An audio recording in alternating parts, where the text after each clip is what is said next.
Okay, so at this point we're ready to start blocking in color, and a lot of people usually, if you're used to drawing in pen and ink, or you're using a lot of graphite, doing a lot of graphite drawings in your own time, probably getting to a point where you have pretty reasonable grayscale images not too hard. But for some reason, I think making that transition over to color can be somewhat difficult. So what I usually recommend is starting in black and white and just coloring everything in um, using layer blending. So that's what we're going to do now. Now, before you actually do your final coloration, I think it's probably worthwhile to take a minute and to just try some different colors out, to try different color combinations out, and to sort of remind yourself, like make some visual notes of like what colors you're going to sort of theme this character with. So I've chosen three colors here, sort of a brownish tan, sort of a flamingo red, and kind of a goldenrod color here for this character. And so that's going to sort of be my color scheme. So what I want to do right now is just kind of try it out, and kind of just do something that's quick and dirty, just to see if this color scheme works, and what changes I might need to make in order for it to work. So what I would want to do is I would want to go into my character line and fill. I would want to just go to the fill base, whatever that happens to be. And then I'm going to grab my brush here. I'm just going to use a soft air brush. Again, this part's just going to be really, really quick. I've made a new layer here. And what I'm going to do is I'm going to set that layer to, well, let's call it overlay for right now, right? So I'm going to grab some of this color here. We'll call this kind of maybe a base for a skin tone, something like that. Okay. Let's try the goldenrod.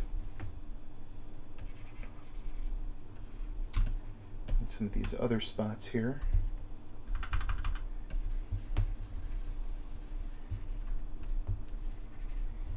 Right, so we're just going to see if this color combination works out okay.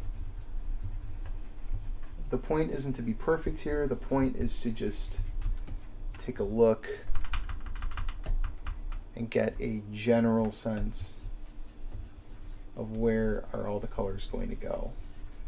That way you have sort of a holistic view of how everything is going to look when you're done, and it'll also sort of make it clear maybe where you can put a little bit more detail to make things a little bit more exciting. Which parts might look a little bit boring, might need a little extra color. Okay, so that looks fine. So with that in mind, let's just kind of pull this guy off to the side and shut it down. So how are we going to color this in? Well, what I would recommend doing is really just kind of the same sort of fill process that you did before. This time, though, you're going to do those fills over your other ones. So I'm going to just select my AAA drawer. I'm going to go ahead and select my skin flats. And then on a new layer, I'm going to grab my skin color here. And remember, these colors are just going to be foundational, right? You can always add colors on top of them, which we will probably do. All right, let's make sure that we turn this to overlay. You can also see how some of these other blending options work. Now, overlay tends to work. I like using overlay. Some people enjoy using multiply. I think multiply can get a bit dark. It gets a little hard to see. But I think it just kind of depends on what your base color is here. If I do my fill base here, let's do another layer. Let's do it under the head. One thing that I can do here, if I know that most of the body is going to be red, I can just grab my paint bucket tool and on a new layer just dump it, set it to overlay, or maybe let's try hard light. Now you go, oh, well, what about my face? My face is all red now. So I can control click that and just hit delete if I'm, again, making sure I'm on the right layer, right? So I can do the same sort of thing with like this wrap area. If I want this to be predominantly sort of a cream color, let's just go to that red, let's hit delete. Look how nice and sharp all of that turns out. Let's go to metallic. Let's go to our red area. Let's hit delete. And then on a new layer, let's use some of that gold. And we can just use the paint bucket tool. We'll set it to maybe hard light or vivid light. And we've got, you know, sort of that gold cast. All right, here's our accent layer. Let's go back to that red overlay. Let's delete that.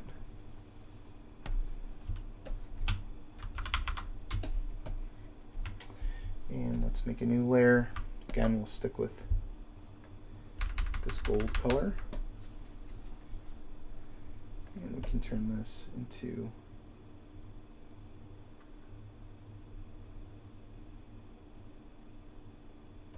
maybe hard light works for that.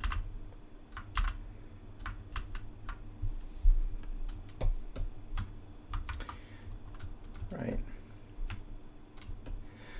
So that's basically how we would add in our foundational colors. Now, if you wanted to get a little bit more, visual interest into some of these colors, because this still looks very, I don't know, cartoony and flat, not all that interesting. What you'd probably want to do is you want to go into, like, say, we'll go into this, to this lapel here.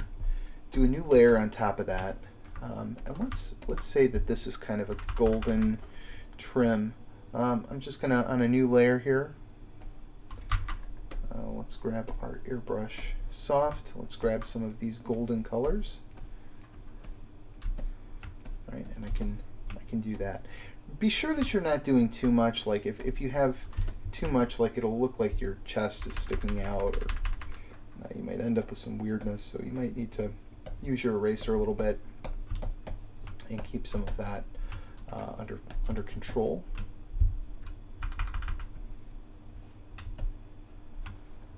And maybe we turn this into, try a linear dodge. Let's try that.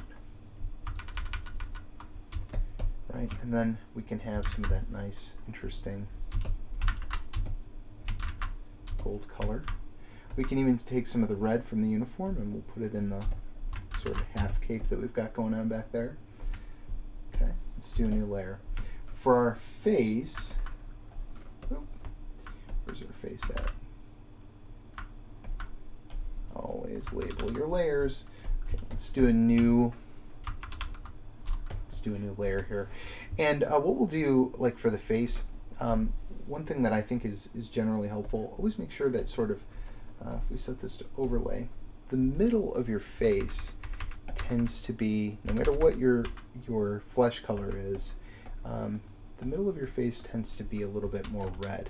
Not significantly more red, but just a little bit, because you have a lot of blood vessels in your nose and in your cheeks and in your lips. So I'm just adding in a little bit of coloration with my airbrush. I could also, if I wanted to add in, maybe add in a little bit of sort of a grayish blue. So if you have somebody that's got stubble, that creates sort of a natural shading down there. And typically you have a color zone north of all of this stuff, sort of toward the top of your head. It's a little bit more yellow in color because that's where your skull is at. right? I'll pull in a little bit of lighter color here, maybe a little bit of white, but just enough to get some specularity in the eyes, maybe on the lips a little bit, but nothing crazy. I think like as you sort of back up, the eyes really will pop out quite a bit. Even at a distance, they'll pop out just a little. A little goes a long way. If you put in too much white, you end up with something that's a little bit, cartoony, and maybe not quite what you want. So yeah, that's generally how we would go through, and we would do coloration on all of this. So we'll go ahead and stop there, and then when we pick it up again, we'll start to look at how to create details on the character, and then at last finish the character up and make it presentable.